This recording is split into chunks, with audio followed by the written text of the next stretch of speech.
नया नया गहना गुड़िया पहन के झमका दे जेठनिया ये सैया, जेठनिया ये सैया, ऊपर से मेकअप का डाले ले जेठनिया ये सैया।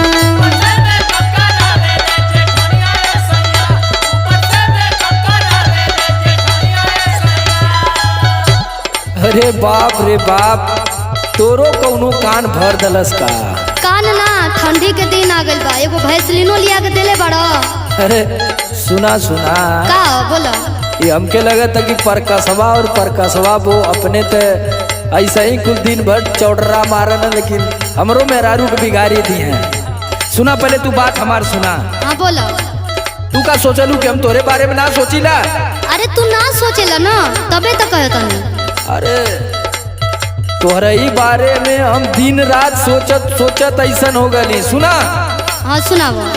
काहे टेंशन